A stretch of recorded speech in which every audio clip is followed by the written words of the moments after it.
दोस्तों अगर आपको अपने कूलर की स्पीड कम लग रही है तो हो सकता है आपका कैपेसिटर वीक हो गया हो।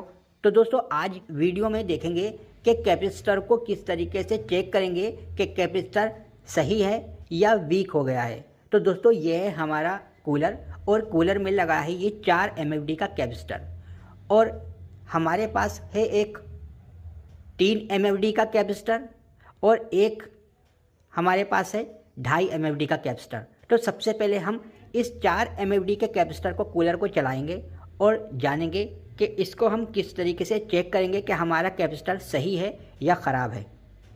पावर को कर लेते हैं ऑन। तो दोस्तों हमने पावर को कर लिया है ऑन और हम इस कूलर को चलाएंगे।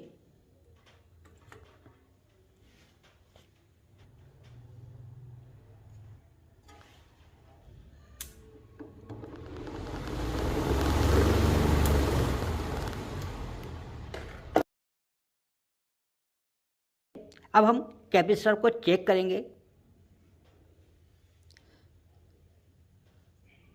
तो हम इस कैपेसिटर को निकाल लेते हैं।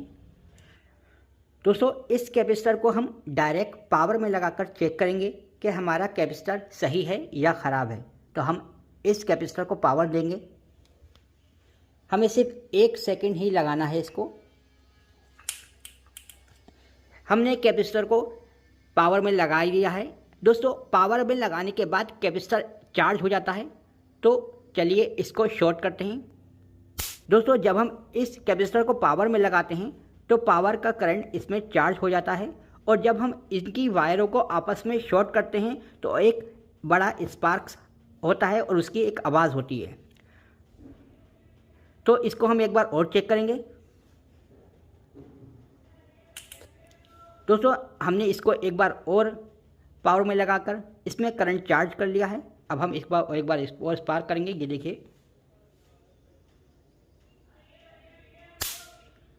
आप देखते हैं इसमें कितनी बड़ी आवाज़ हुई।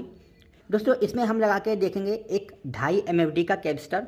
ये कैपेसिटर सीलिंग फैन में लगाया जाता है और इस कैपेसिटर को हम लगाकर चेक करेंगे। तो सबसे पहले इन वायरों में हम कैपेसिटर को लगा लेंगे।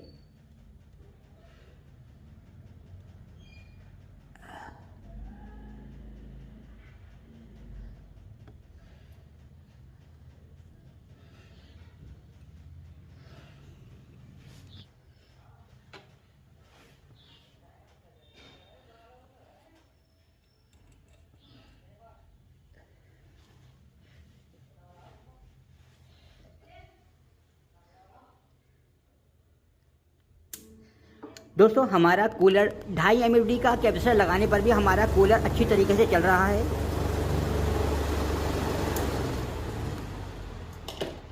दोस्तों अगर आपका 4 MFD का कैपेसिटर वीक भी होगा तो आपका कूलर चलेगा।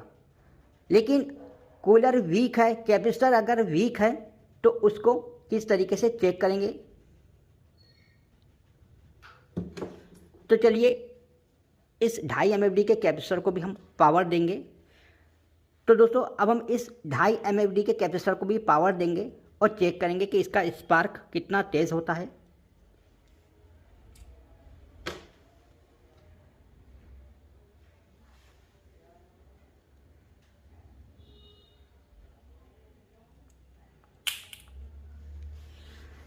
दोस्तों इसमें हमारा पावर का करंट चार्ज हो गया है।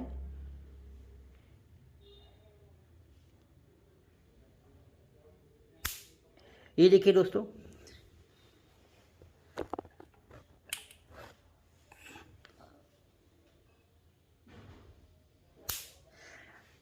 ये 2.5 MFD के कैपेसिटर की जो आवाज़ है, जो शॉर्ट करने पर स्पार्क कर रहा है, जो इसकी आवाज़ है वो बहुत ही ज़्यादा कम है। तो अब आप बहुत ही अच्छी तरह से समझ गए होंगे कि अगर आपका जो 4 MFD का कैपेसिटर को जब हम डायरेक्ट लगाकर आपस में शॉर्ट करते हैं तो उसकी आवाज़ बहुत ही ज़्यादा कम होगी, इतनी होगी कि जितनी कि हमारे इस 2.5 MFD के कैपेसिटर की आवाज़ है। तो दोस्तों अगर इसकी आवाज़ कम है तो इसका मतलब यह है कि आपके कैपेसिटर वीक है, और अगर इसकी आवाज़ ज़्यादा है, अच्छी है, इस तरीके की आवाज़ है,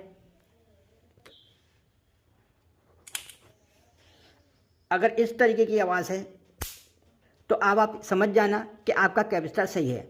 और अगर आपको लग रहा है कि आपके कूलर की स्पीड कम है तो आप अपना एक बार कैपेसिटर चेक करके या बदल के ज़रूर देख लें।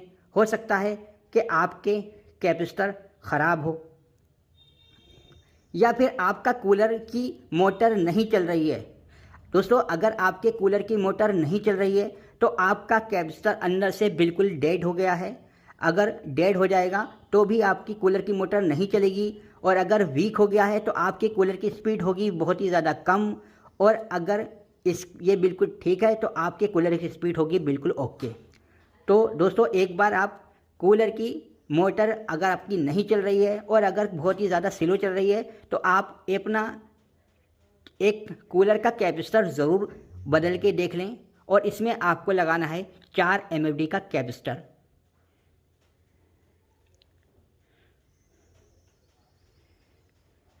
दोस्तों, अगर वीडियो पसंद आए तो वीडियो को लाइक और चैनल को सब्सक्राइब ज़रूर करें, और कमेंट करके ज़रूर बताएं कि हमारी ये वीडियो आपको कैसी लगी।